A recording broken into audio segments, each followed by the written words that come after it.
Good morning friends. आज हम discuss करेंगे कॉम्प्लेक्स सर्किट सॉल्व करने की जो मेथड है और उसके लिए दो लॉ डिफाइन किए गए हैं, that is called Kirchhoff law. Gustav Kirchhoff gave two laws to find out the current and voltage in a complicated circuit। ये है कॉम्प्लेक्स सर्किट। यहाँ पे 6.1 जो फिगर है और 6.2 फिगर है उसमें कॉम्प्लेक्स सर्किट है। उसमें दो बैटरी है यहाँ पे और तीन रेजिस्टेंस है, R1, R2, R3 और E1 और E2 बैटरी है। और बाजू वाले जो है 6.2 फिगर में वहाँ पे टोटल 5 रेजिस्टर है और एक बैटरी है। तो ये जो सर्किट है वो कॉम्प्लिकेटेड सर्किट है, उसके लिए ओम्स लॉ वर्क नहीं करेगा और ओम्स लॉ जो है वो ऐसी कॉम्प्लिकेटेड सर्किट को सॉल्व नहीं कर पाता है। इसलिए हमें आगे जाना पड़ेगा और उसके लिए in order to solve such complex circuit Gustav Kirchhoff give two laws known as Kirchhoff laws. Kirchhoff law में दो लॉ है, एक फर्स्ट वाला है Kirchhoff current law and second is Kirchhoff voltage rule. Voltage law बोल सकते हो और रूल भी बोल सकते हो। तो फर्स्ट हम बात करते हैं किर्चॉफ करंट लॉ और किर्चॉफ जंक्शन रूल। तो जंक्शन का मतलब क्या होता है? जंक्शन का मतलब ये है कि यहाँ पे एक सर्किट है फिगर 6.3 में, तो वहाँ पे जंक्शन O, उसको जंक्शन क्यों बोल सकते हैं? क्योंकि ये जंक्शन के अंदर कितने करंट अंदर जा रहे हैं और बाहर निकल रहे? I1 अंदर जा रहा है करंट, I3 बाहर निकल रहा है, I4 अंदर जा रहा है, I2 बाहर निकल रहा है। तो उसका मीनिंग कि ये जंक्शन के अंदर मोर देन 2 यानी 3 करंट एंटर होने चाहिए या बाहर निकलने चाहिए, तो आप उसको जंक्शन बोल सकते हो। तो O इज अ जंक्शन। क्योंकि जंक्शन क्यों है? क्योंकि O के अंदर I1 I4 अंदर जा रहा है, I3 बाहर निकल रहा है, I2 बाहर निकल रहा है, यानी कोई भी 3 करंट होने चाहिए। यहाँ पे टोटल 4 है इसलिए चलेगा। तो वो इज अ जंक्शन। तो जंक्शन के अंदर जितने एंटर हो रहे उसकी साइन पॉजिटिव करंट की। तो यहाँ पे आप इक्वेशन देख सकते हो कि I1 plus I4 minus I2 minus I3 is equal to 0। उसका मीनिंग ये होता है कि जो भी करंट जंक्शन के अंदर एंटर हो रहा है वो पॉजिटिव और जंक्शन से बाहर निकलता है वो नेगेटिव, और सबका algebraic sum is equal to 0। Otherwise आप एक ये बोल सकते हो कि sum of the incoming current is equal to sum of the outgoing current. ये जो लॉ है वो किर्चॉफ करंट लॉ और उसको बोल सकते हैं जंक्शन रूल बोल सकते हो आप। ये स्टेटमेंट है, sum of the current flowing towards any junction in a electrical circuit. ये इलेक्ट्रिकल सर्किट में बात कर रहा है। यहाँ पे ये इलेक्ट्रिकल सर्किट ने पर एक सिंपल एग्जांपल देने के लिए यहाँ पे 6.3 फिगर में दिया है। तो ये जो है sum of the currents flowing towards any junction in an electrical circuit is equal to sum of the current flowing away from the junction, यानी sum of the incoming current is equal to sum of the outgoing current, that is known as junction rule.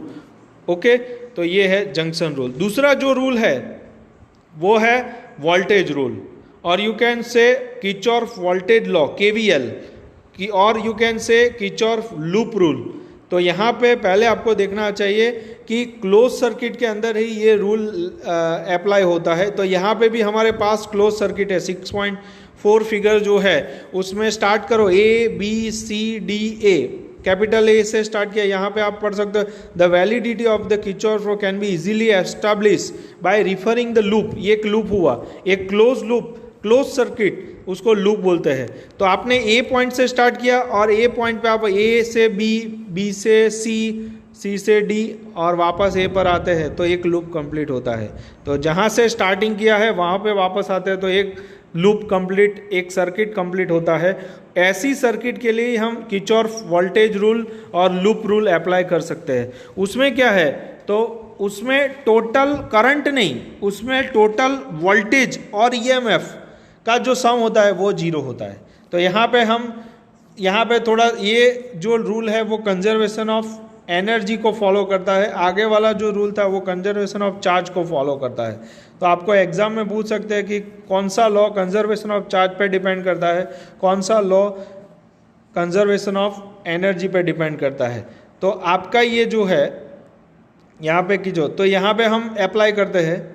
तो आपको ये ध्यान में रखना है कि पहले आपको ये लूप में कौन सी डायरेक्शन में जाना है ये डिसाइड करना पड़ेगा। कौन सी डायरेक्शन में आप जाना चाहते हो, तो क्लॉकवाइज जाना चाहते हो या एंटी क्लॉकवाइज। ए से डी तक सी, बी और ए वापस आ सकते हैं, पर दूसरा तरीका ये भी ए से बी, बी से सी, सी से डी और वापस ए तक आ। तो दो रास्ते हैं आपके पास जाने के। तो first you have to decide कि आपको क्लॉकवाइज जाना है या एंटी क्लॉकवाइज जाना है, ये पहले डिसाइड करना पड़ेगा। और उसके बाद करंट की डायरेक्शन हमें देखनी है, तो उसके बाद ही हम ये उसके लिए इक्वेशन जो है वो लिख सकते हैं। तो देखो यहाँ पे साइन कन्वेक्शन थोड़ा देख लेते हैं कि हम जा रहे हैं उसकी डायरेक्शन में करंट। फर्स्ट 6.5 फिगर में आप देखो कि ये एरो जो निकल रहा है वो बैटरी के बाहर निकलने के बाद हम एंटर होते हैं ये से और बाहर निकलेंगे बैटरी में से। तो बैटरी में से बाहर निकलते टाइम कौन सा टर्मिनल था, पॉजिटिव टर्मिनल।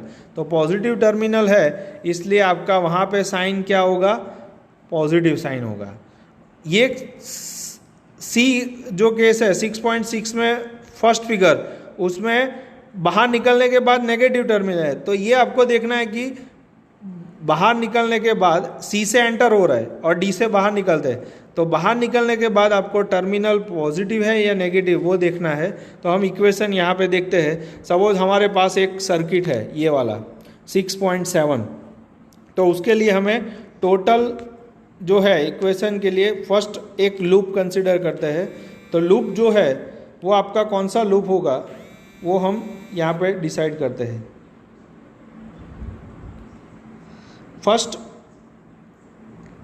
यहाँ पे लूप डिसाइड करना पड़ेगा, ए से लेके बी, बी से सी, सी से एफ और ए, तो एक लूप हुआ। दूसरा लूप कौन सा हुआ, एफ से सी, सी से डी, डी से ई और ई से वापस आते हैं तो दूसरा लूप हुआ। और पूरा लूप ए से बी, बी से सी से डी, ई, एफ और वापस ए पे आएंगे। तो यहाँ पे टोटल कितने लूप है, 3 लूप यहाँ पे आपके पास है। तो आपको हर एक लूप के लिए एक इक्वेशन मिलेगा। तो फर्स्ट लूप जो है A B C F A, first loop के लिए हम यहाँ पे इक्वेशन देखेंगे तो क्या होगा वो देखते हैं। तो पहले हमने डिसाइड किया कि मुझे क्लॉकवाइज जाना है, तो मैं ए से बी साइड जाऊँगा, बी से सी साइड जाऊँगा, सी से एफ साइड और ए तक वापस। तो पहले मैं जाता हूँ तो पहले मुझे क्या मिलता है, बैटरी मिलता है, E1 बैटरी मिलता है। वो E1 बैटरी में से बाहर निकलते टाइम कौन सा टर्मिनल बचता है, पॉजिटिव टर्मिनल। तो आपका जो साइन आएगा वो E1 पॉजिटिव। इक्वेशन में देखो, equation 1 loop A B C F A, E1 positive, आगे कोई साइन नहीं है, बैटरी का डायरेक्ट EMF E लिखना है E1। फिर आगे जाते हैं तो I1, वहाँ पे कोई रेजिस्टेंस नहीं है, वोल्टेज ड्रॉप का सम लेना है। वापस आगे जाते हैं तो यहाँ पे C से लेके F तक वहाँ पे रेजिस्टेंस है और करंट कौन सा है, I1 प्लस I2। तो वोल्टेज ड्रॉप कितना होगा, I1 plus I2 into R1, वो वोल्टेज ड्रॉप होगा। तो वो हम जा रहे हैं वही डायरेक्शन में करंट जा रहा है, तो वहाँ पे नेगेटिव साइन होगा। तो minus I1 plus I2 into R1 is equal to 0। तो आपको एक इक्वेशन मिलेगा। समझ में आ गया, ये है फर्स्ट लूप का इक्वेशन। रेजिस्टेंस के दो टर्मिनल के, R1 रेजिस्टेंस के दो टर्मिनल के बीच में वोल्टेज ड्रॉप लिखना है। वोल्टेज ड्रॉप का मतलब है R1 में से कितना करंट पास हो रहा है, I1 प्लस I2 करंट और इंटू R1। तो ये करके आपको इक्वेशन पर साइन कौन सा लेगा, क्योंकि हम जा रहे हैं वही डायरेक्शन में करंट जा रहा है तो माइनस साइन आएगा। दूसरा इक्वेशन जो है वो CDEFC के लिए लिखेंगे। तो यहाँ पे C से स्टार्ट करते हैं, तो C से पहले D तक तो कोई रेजिस्टेंस नहीं, तो कुछ नहीं आएगा। D से E तक जाते हैं तो R2 रेजिस्टेंस आता है और करंट कौन सा है, I2, वो सामने मिलता है तो पॉजिटिव साइन आएगा। तो I2 इंटू R2 पहले पॉजिटिव आएगा। उसके बाद आगे जाते हैं, इधर आगे जाना है, E से लेके F तक जाना है। E से लेके F तक ओनली बैटरी है और बैटरी के बाहर निकलते टाइम नेगेटिव टर्मिनल आता है, इसलिए माइनस E2 आएगा, माइनस E2। देखो अभी हम आगे जाते हैं, अभी इधर जाएंगे तो F से लेके C तक जाना है, तो करंट सामने मिलता है I1 प्लस I2। तो I1 plus I2 into R1 वो क्या आएगा, पॉजिटिव आएगा, तो इधर एक इक्वेशन मिलेगा। ऐसे करके आपको इक्वेशन लिखना जो है वो आना चाहिए। तो ये है आपका जो है फर्स्ट किरचॉफ लॉ जो है वो आपको समझ में आ गया होगा।